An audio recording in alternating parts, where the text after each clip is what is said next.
Well, hello to everybody that's following. I know this is kind of messed up, and I just try to understand you guys with the thing, so you don't get visually difficult to follow. We'll create a line here so we can see what you want to be focused on in the first part, on the green line that I'm trying to do.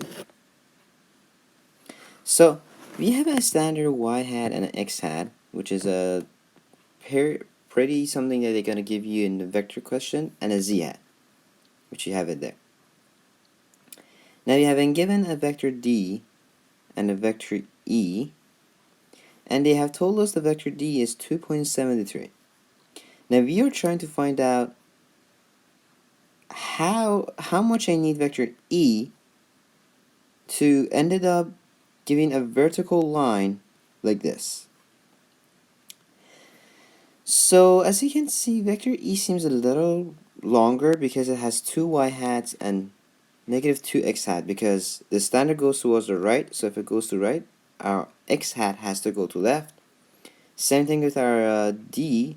If you run 2 to the right, so there's going to 2 x hats and 1 y hat because you go 1 up.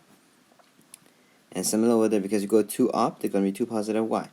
You have an angle of 24 degrees for the d, and an angle of 60 degrees for the y.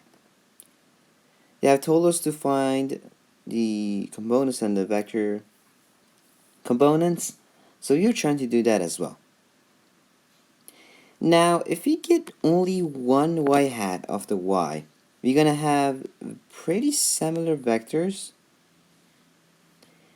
and then we are going to have pretty much two same lines to give us a vertical vector, having the two vectors that we have.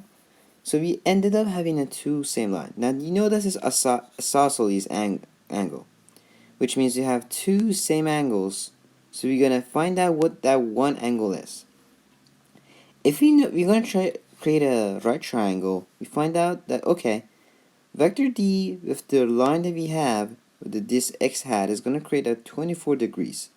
Now what is the rest of it if you have a 90 degrees angle? You're gonna have a 90 minus 24, we have a 66 degrees angle.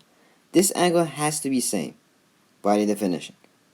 So you have 266, we're gonna add them up to get 132 minus 180, we're gonna get the 48 degrees angle. We're just gonna go over there on our angle. Now that we have all of these round up, we're gonna have all the angles that we need. They told us to find out how much E is. E is 2.73 if we are having D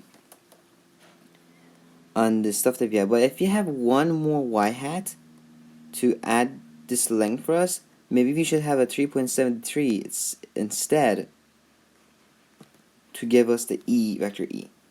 Now your dot product as E times E is going to be two magnitudes that we have, and they're going to cosine of the angle. So in the angle is 48. We got 273 times 273 times cosine of 48 to give us 4.77 as the dot product. Hopefully you guys understand this. I know it's visually difficult to follow, but I try my best to put them all same together so I can make this less than 5 minutes. Hopefully in the next video, if this gets a wrong thing, I'm gonna fix that one and show you. I also name this vector William, so we're going vector W on that one. Have a great day and see you guys in the next videos.